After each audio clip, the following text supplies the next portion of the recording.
उमरग्यात कर्तृत्वाचा गौरव तर झालाच, पण त्याच वेळी वाचन संस्कृतीवर चिंतनही।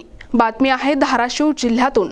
प्राध्यापक शामराव रघुनाथराव चव्हाण स्मृती वाचनालयातर्फे आयोजित गौरव पुरस्कार सोहळा 2025 हा गुरुवार दिनांक 25 डिसेंबर रोजी शहरातील शांताई मंगल कार्यालय या ठिकाणी मोठ्या उत्साहात संपन्न झाला।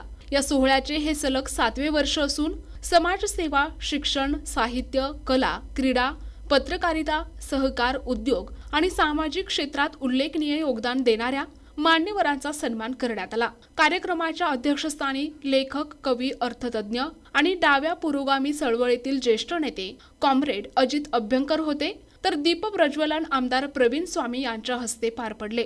यावेळी बोलताना कॉम्रेड अजित अभ्यंकर म्हणाले, राष्ट्र निर्माण होण्यापूर्वी राजेशाही होती, विरोध करणाऱ्यांना तुरुंगात डांबले जात होते। मात्र 13व्या शतकात छपाई कलेचा उदय झाला, त्यातून वैज्ञानिक दृष्टिकोन, लोककला आणि विचारधारा पुस्तकांच्या माध्यमातून समाजात पोहोचल्या।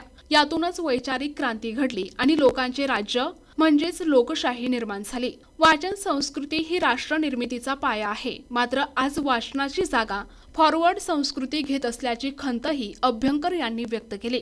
या सोहळ्यात विविध क्षेत्रातील मान्यवरांसह नागरिकांनी कुटुंबासह मोठ्या संख्येने उपस्थित राहून कार्यक्रम यशस्वी केला। या पुरस्कार सोहळ्यात डॉक्टर दामोदर पतंगे यांना जीवन गौरव पुरस्कार, वसंतराव नागदे यांना सहकार रत्न पुरस्कार, डॉक्टर दीपक पोफळे यांना समाज रत्न, अनिल जगताप यांना कृषी रत्न, सतीश पवार यांना उद्योग रत्न, बालाजी बिराजदार यांना पत्रकार रत्न, रामजी साळुंके यांना शिक्षक रत्न, भाग्यश्री औरादे यांना ग्रंथसेवा पुरस्कार, विशाल कानेकर यांना कलारत्न, महादेव शिंदे यांना उत्कृष्ट वाचक आणि गौरी कांबळे यांना संगीत रत्न पुरस्काराने सन्मानित करण्यात आले।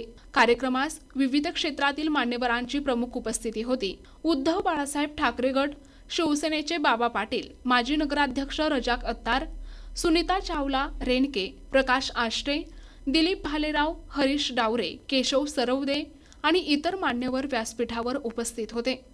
सगळे विद्यार्थी त्या वाचनालयाचे सभासद झाले, पुस्तकं वाचू लागले। मुळद गावातले ज्येष्ठ मंडळी सुद्धा आमच्या वाचनालयामध्ये येऊन दररोज वर्तमानपत्र वाचत असते। अशा प्रकारचं यश पहिल्या वाचनालयाला मिळाल्यानंतर 2021 आणि 2022 या 2 वर्षांमध्ये आम्ही असा संकल्प केला की उमरगा आणि लोहारा भागातल्या ग्रामीण भागामध्ये ज्या ठिकाणी बसेस जात नाहीत, ज्या ठिकाणी साधं वर्तमानपत्र जात नाही, अशा भागामध्ये वाचनालयाच्या शृंखला, वाचनालयाच्या शाखा चालू करायच्या। आणि या संकल्पनेतून 2021 आणि 22 या 2 वर्षांमध्ये इतर 13 वाचनालय आम्ही या वाचनालयाच्या शाखा म्हणून छोटी छोटी वाचनालय त्या ठिकाणी चालू केली। प्रतिनिधी सचिन बिद्री, NTV न्यूज मराठी, उमरगा, धाराशिव।